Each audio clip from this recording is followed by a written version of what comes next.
Isa ka na yan. Pag gumana, meron ka pa rin, pumili ka pa rin doon. So yun lang ang challenge natin. Pero kung meron tayo ng imported na made in US, made in China, made in Singapore, Malaysia, Indonesia, Japan, Israel, Palestine, kung saan man, padala dito.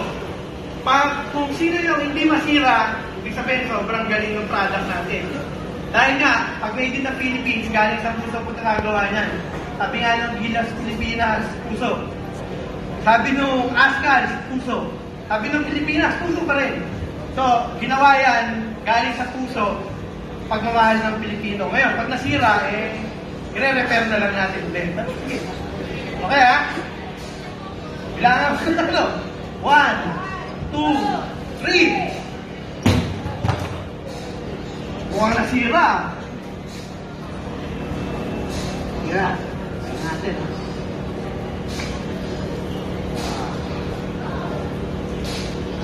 Oh, sige, may cellphone charging.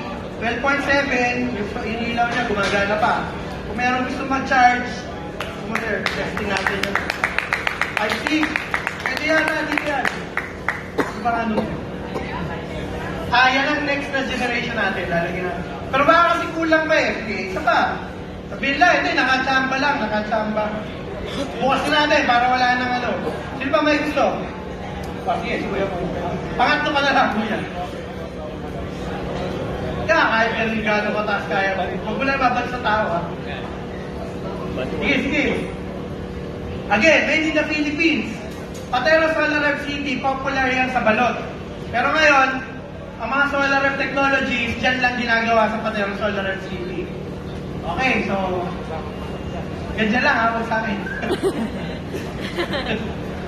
Sige, sige. Grabing lakas doon. Pero may ilaw pa rin.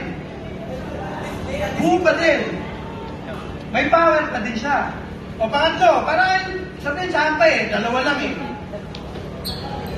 Kaya, kung kasama gusto itapon niya, ganda sa pagkain. Kasi noon, sa pangatlong tapon nasira siya.